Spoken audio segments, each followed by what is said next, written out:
So let's talk about this album. It's called Ascetic Reflection, and it was released on the 8th of July through Everlasting Spew Records. We spoke about the musical language that you were developing for Altars, and also how you had basically started writing this album more or less on your own sometime during the pandemic. Is that all correct? Yeah, purely due to, I guess, the situation. There wasn't really any alternative to how that could have started. So, by the time we actually started working on things as a group together and, adding drums, adding the extra parts, that didn't come until a little bit later. So it gave us a pretty big head start because it meant, we still obviously took the songs, rehearsed them together and, added drums and some parts I would have very specific ideas for the drums, how they might sound in certain parts or how a certain thematic part was meant to sound and develop. So, we were it's a bit easier with, a drummer working in a room together and you can kind of express those things a little bit better. And I'm terrible at programming drums. It's something I'm not really interested in doing either because I don't want to accidentally dictate how that should develop because, I always want Alan to basically add his element of chaos into the mixture. So that was kind of, I guess, how it developed from there. So, once we'd drums and the guitars was very much already kind of in place, the drums were added and developed, and then the bass was added and developed once we got Brendan in and the vocals, and we started working on the vocals and figuring that part out. So, but it was more out of necessity, but I also think it led to us being able to do this record in a much more efficient, fast kind of a way.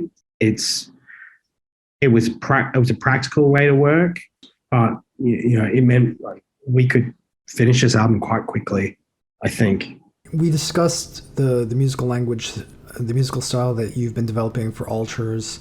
Would you say you've expanded that language at all when Paramnesia came out and leading into the writing for this album? And what would you say the difference is between those two releases? Yeah, well, I really very consciously didn't want to just write the same album. There's also some things I don't like about Paramnesia as a record because I felt like I was still discovering what that sound was as I was doing it. So the back half of the record for me is optimal. The front half I'm still getting there and figuring out what it is I'm doing a little bit. And that's how I kind of reflected on it now. And a lot of people like the earlier songs too. And some people prefer, our more traditional sounding riffs and songs. So, it's weird, but something I really wanted to do with this record was, and this was something I'd thought about a long time ago and had sort of, Kayla and I had discussed as something where we saw it going. And that was like harmonic development in the music. And, it's not a thing that exists a lot in death metal. It's more it's a lot more present in music like black metal, but, we're not really a black metal band at all, I don't think. But this was something where I saw there was a room for us to expand and grow. And I really wanted to kind of evolve the sound that was there and push it to another level. And this was one way I could do this. So, there were a number of things, but that was one of the things, which sort of was a very conscious thing, but also, it became more realized as I was doing it and as we were working on the songs together. And as, because this album was almost like everyone was added, chefs were added in stages, if you know what I mean. It started with you, and then you started collaborating with Alan again, and then Brendan became involved later in the process. Did you see the songs taking shape or changing form as additional members started giving their input?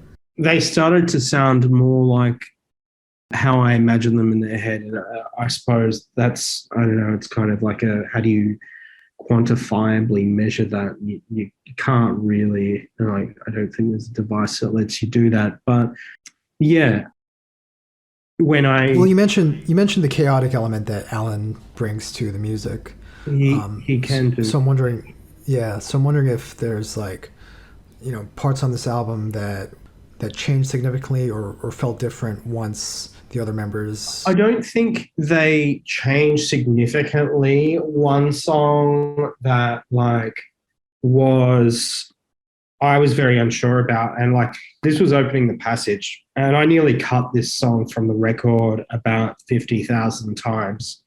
We really needed the bass there because the concept for this song, I'd sort of been working on it, and I'd worked on it with Alan's, were the ones that Alan and I had sort of tried to work on together in the jam room. And the rest of the songs, apart, Anadonia was one of Brendan's riffs, and really wanted Brendan to have like a sort of a compositional contribution to the record. So Anadonia was basically mostly Brendan and then me collaborating with Brendan to make that work. Opening the Passage was basically Alan and myself. It kind of came out of a jam, and then I took it away and did some stuff with it. And I wanted the song to be about the bass, the drums, and the vocals. And the guitar was going to be doing like a much more free-form thing in a completely different time signature. And that was kind of the idea for the song. And the leads were just going to be like, it kind of conceptually started out as more of a jazz thing, but then it just diverged away from that completely and ended up like it was. Where that song really came alive, it was and this was why I really wanted to get Brendan on very urgently, was sort of it was that song. It was we need the bass and we need the vocals, because if we can't really play this song without bass there, and we can't really play it without the vocals there, we couldn't really develop it any further. Once, we had Brendan there playing bass and then adding vocals in, it just elevated that to a whole new level, which probably exceeded my expectations, especially the extremely dramatic shouted vocal part. I'd sort of spoken to Brendan about that particular sort of style of vocal. He knew exactly what I was talking about. And then but he sort of came up with that as a part, he developed these vocals on his own. And because by this stage, we'd gone through here's some starter ideas, and he'd, very much taken and run with it. And he started demoing some vocals over it. And it just all of a sudden I was oh yeah, that's the song. That's what it's meant to be. And it had all fallen into place. It was just waiting for these missing pieces of the puzzle that hadn't been added yet. So the rest of the tracks, I kind of had a good idea of what they were meant to be like, and they didn't dramatically change necessarily. Adding the bass was really helpful, because then we were able to, there's a lot of room, and the way Altars works, there's meant to be this interplay between the bass and the drums and the guitar. It's kind of this organismic thing that moves together as a unit, rather than just obituary riffs. It's just not that kind of thing. The riff isn't just the guitar. It's the combination of all of the elements together that fuse to be a living, breathing creature type of thing. And so once you had all those elements there, it really comes alive. And yeah, I mean, structurally the songs didn't really change at all. Working on Anatonian together with Brendan was really fun, because I really wanted him to have a Brendan song on there. And this was a riff he had, and we were in the rehearsal room, and and he played it, I sort of said to him, do you have any riffs you want to get on this record? Because now's the time. We're running out of, space. So, and he pulled that riff out, and I'm like, yeah, that'll work. That'll work very nicely.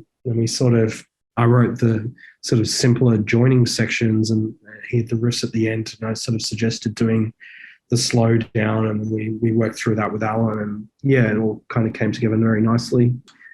But otherwise, it's sort of, because like I literally demoing things for months with nothing else to like do and no other way to progress the project forward.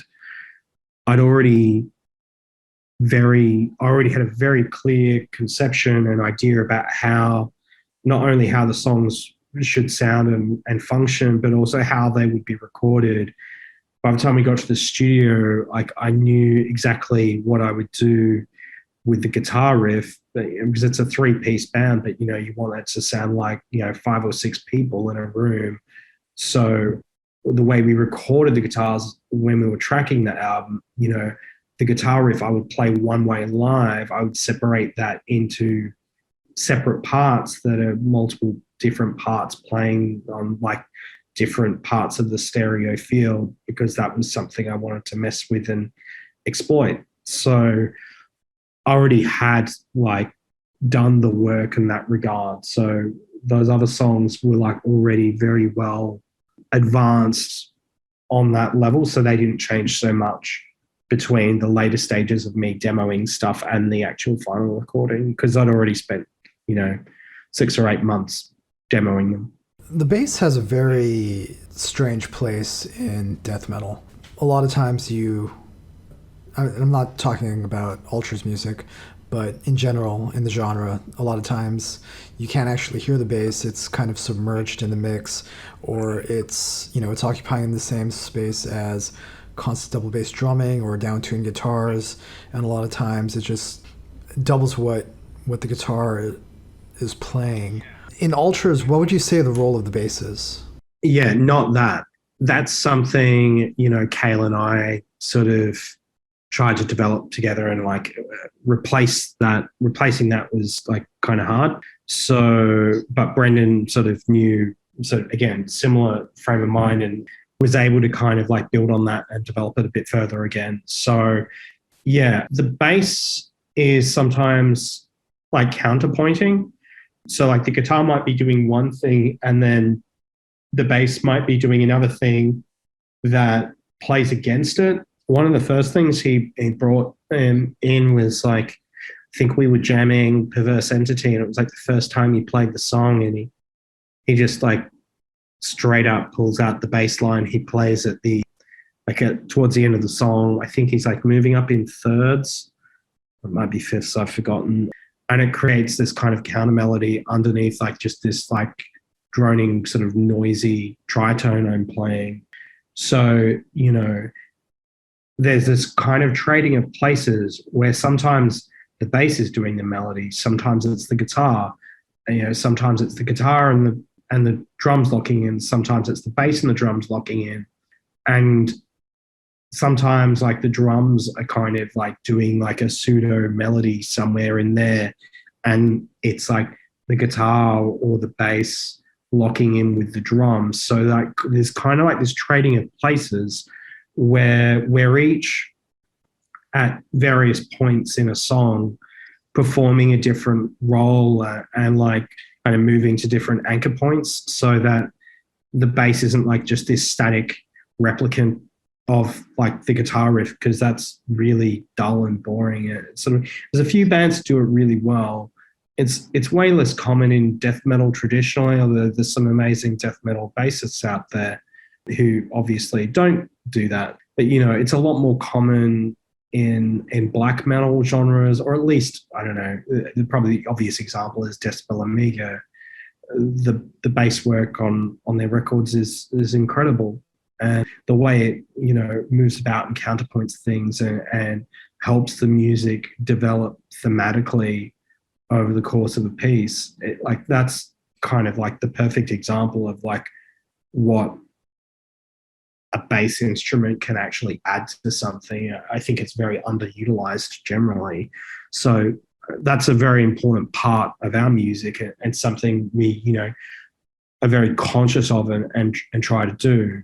And it's something, I intentionally don't try to overplay guitar riffs so that there's actual space for the bass to do its little performance, and so that the riff is, the amalgamation of all those parts together rather than just, power chords.